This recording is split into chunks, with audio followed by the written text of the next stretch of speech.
नंदिता ने अलार्म के बजने पर उसे बंद कर दिया था और सोचा 10 मिनट में उठ जाऊंगी, पर वह 10 मिनट नहीं पूरे 1 घंटे बाद उठी।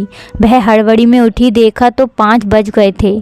जल्दी जल्दी वह फ्रेश होकर रसोई की तरफ भागी। मन ही मन बड़बड़ा रही थी कि आज तो देरी हो गई है, काम पूरा होगा कि नहीं। सोचते हुए रसोई में पैर रखने ही वाली थी कि वहीं ठिठक कर रुक गई। उसकी आंखें खुली की खुली रह गईं। ये क्या हो गया? वह सपना तो नहीं देख रही है। उसने देखा कि उसके ससुर राकेश जी ने रोटी के लिए आटा तैयार कर दिया था, साथ ही सब्जी काट कर रख दी थी और एक स्टोव पर चाय के लिए पानी उबल रहा था। दूसरी तरफ दूध उबलने के लिए रखा था। उसने कहा कि पापा जी, आप ये सब क्या कर रहे हैं? आज मुझे उठने में देर हो गई है, सॉरी। ससुर जी ने कहा कि तो बेटा क्या हो गया, मैं भी तो बैठे बैठे उब जाता हूँ। चलो अब बहस मत करो, जल्दी से बाकी काम पूरा कर लें।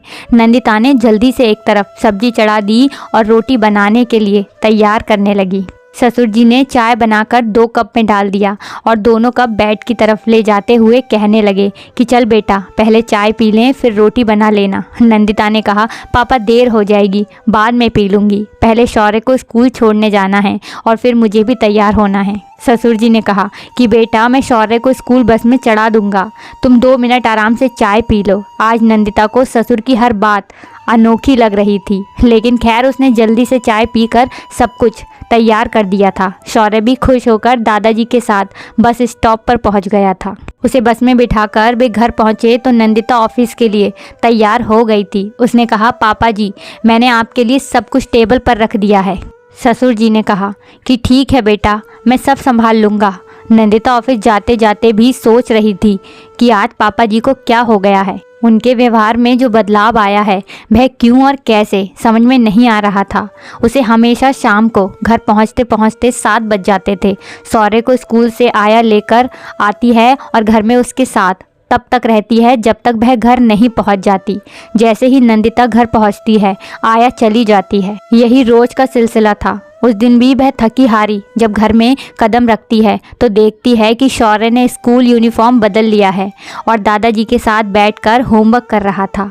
वह खुशी खुशी कमरे से होकर फ्रेश होने के बाद जब रसोई में जाती है तो शाम के खाने की तैयारी भी उसके ससुर जी ने करके रखी हुई थी और तो और खुद चाय बना के पी ली थी और शौर्य को भी दूध पिला दिया था। उसे यह बदलाव अच्छा तो लग रहा था, पर हजम नहीं हो रहा था कि पापा जी में इतना बदलाव कैसे आया है। कल तक तो जब उठते ही चाय नहीं मिलती थी तो घर सर पर उठा लेते थे या सचिन से शिकायत करने लगते थे कि तुम्हारी बीबी आलसी है, एक चाय तक समय पर नहीं दे सकती है। आज उनके व्यवहार में आए बदलाव के कारण नंदिता का आश्चर्यचकित होना सही भी था। शौर्य ने बताया कि उसे बस स्टॉप से दादाजी लाए थे। उसके हाथ पैर धुलाकर कपड़े बदले, फिर उसे दूध पिलाया और थोड़ी देर पार्क में खेलने के लिए ले गए। फिर आकर होमवर्क भी कराया था।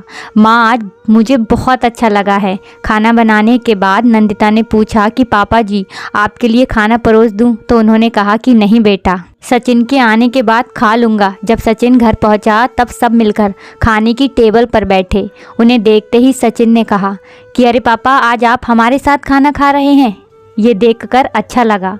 मैं तो हमेशा कहता था कि अकेले क्यों खाते हैं, हम सब साथ खाएंगे। चलिए कोई बात नहीं है, आज मज़ा आ गया है खाना खाने में। नंदिता ने कहा कि आप खाने की बात करते हैं, आज पापा जी ने मेरी इतनी मदद की है। कहते हुए सुबह देर से उठने से लेकर शौर्य के होमवर्क कराने और शाम की सारी बातें बताईं।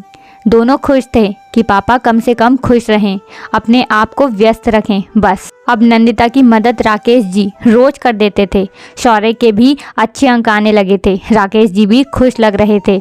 उन्हें वह दिन याद आया जब वे पार्क में वॉकिंग को गए थे, परंतु उदास मन से एक बेंच पर बैठे हुए थे। न जाने कहां से उनका एक पुराना मित्र अनुराग कुमार आ गया था।